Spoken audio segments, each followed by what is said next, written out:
monde, je suis super contente de vous retrouver dans cette vidéo aujourd'hui. La dernière fois, je vous avais tourné une vidéo pour proposer des activités à vos tout petits, donc c'était à partir de 12 mois. Et donc là, je vous tourne la deuxième vidéo. Ça va parler des activités que nous pouvons proposer à nos tout petits, mais à partir de 18 mois. La première activité que je vous propose, c'est le jeu de la dinette. Donc je pense qu'on y a tous joué. La dinette permet du coup de développer son vocabulaire. Alors c'est vrai qu'on fait semblant, mais ça permet aussi de sociabiliser l'enfant. Ça permet donc du coup de lui donner un peu confiance, de gérer son petit monde. Voilà, c'est je vous sers mon thé, ce sont mes invités. Donc c'est une bonne activité. Chaque soir, quand vous retrouvez votre enfant, ce que vous pouvez faire, c'est de discuter ensemble, de lui demander qu'est-ce qu'il a fait la journée. Bon, même s'il peut vous dire des choses fausses. Par exemple, je sais qu'en crèche, il y avait certains enfants qui disaient « Ah, on a fait du coloriage, on a fait de la pâte à modeler aujourd'hui », alors que non, c'était hier ou il y a quelques jours. Donc c'est assez marrant. Mais ça lui permettra du coup de travailler sa mémoire en disant voilà j'ai fait telle chose.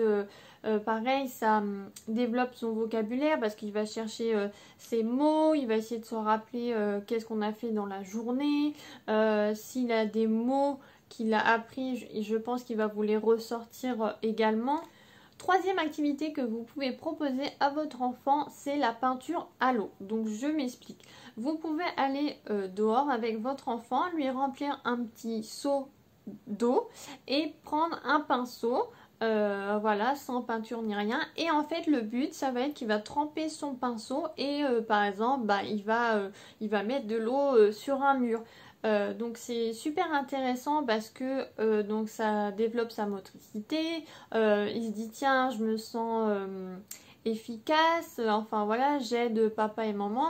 Et c'est une activité aussi que vous pouvez proposer l'été parce que ça permet de se rafraîchir. Voilà, donc bien sûr il y a de l'eau, donc toujours surveiller son enfant quand il y a de l'eau. Bien sûr ça peut aller très vite, mais voilà, c'est une activité qui est conviviale. Voilà, il est dehors, il profite du beau temps. Quand il fait chaud, ça permet de se rafraîchir.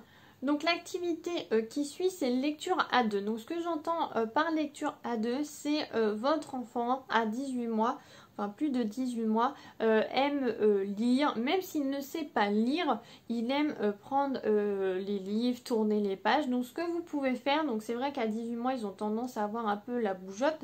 Vous pouvez prendre l'enfant sur vos genoux et lui dire bah tiens, raconte-moi une histoire, ou qu'est-ce que tu vois là, oui tu vois un chien, c'est bien. Voilà, ça permet donc pareil d'échanger avec lui, mais qu'il prenne confiance aussi. Alors, en activité, nous avons ce qu'on appelle les premières décisions. Donc, ce qui est bien, c'est que votre enfant puisse choisir, mais pour choisir, il faut déjà que vous mettez en amont une stratégie pour qu'il choisisse quelque chose de correct. Par exemple, si vous lui proposez deux vêtements, par exemple pour le lendemain pour l'école, ou voilà, vous faites en sorte que les deux tenues que vous proposez, ça vous ira aussi en fait, que ça vous convienne. Mais de proposer telle ou telle tenue à votre enfant, il va se dire « Ah, c'est bien, j'ai quand même le choix, enfin j'ai le choix de pouvoir choisir ce que j'aime. » Si par exemple vous mettez une chemise bleue et une chemise verte, et que pour vous ça tombe bien, que vous ne vouliez pas qu'il mette une chemise jaune par exemple, et ben il a le choix entre la chemise bleue et la chemise verte. Il va vous dire après, bah voilà, je veux la chemise. Donc ça permet en fait qu'il est acteur de sa décision, mais vous, auparavant, vous avez quand même choisi ce qui vous irait le mieux.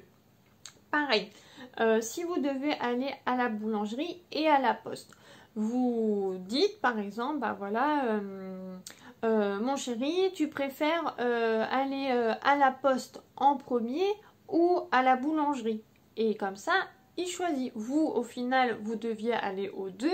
S'il n'y avait pas d'ordre d'importance pour vous, et ben il se sent responsable. Il se dit j'ai décidé.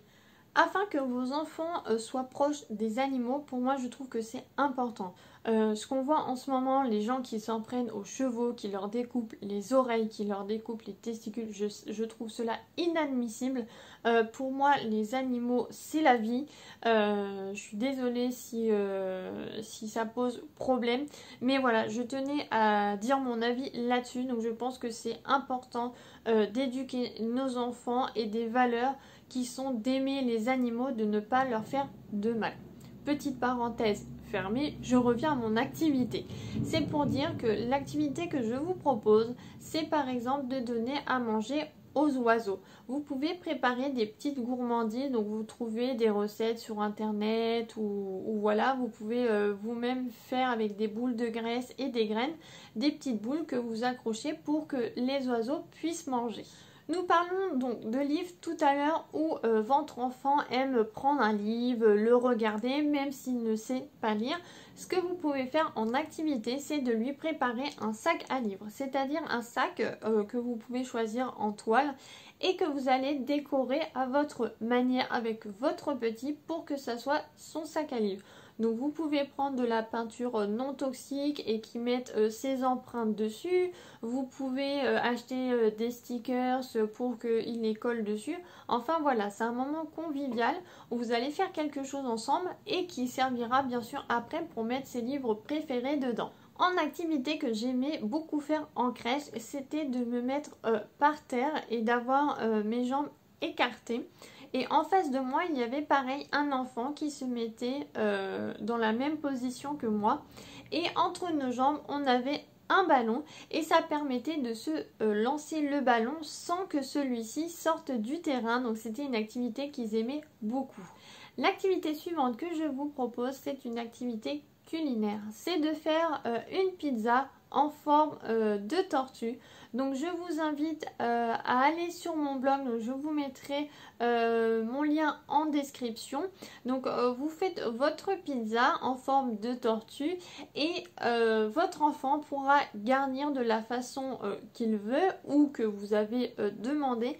Donc c'est vraiment une activité sympa parce que du coup il participe au repas de la famille, il touche du coup les éléments, par exemple du jambon, des champignons, du fromage râpé, il peut sentir aussi les odeurs, donc c'est vraiment une activité qui développe plusieurs sens, donc c'est top.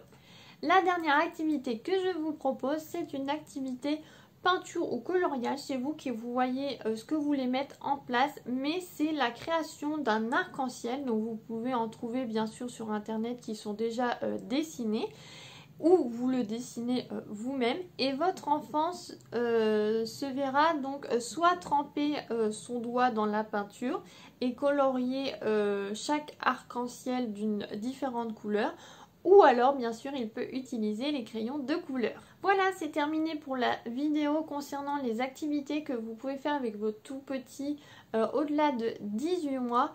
J'espère que cette vidéo vous a plu. N'hésitez pas à la liker et à la partager. Abonnez-vous si vous souhaitez me suivre et activez la petite clochette si vous voulez être au courant des dernières nouvelles. Je vous fais des gros bisous, à bientôt. Salut!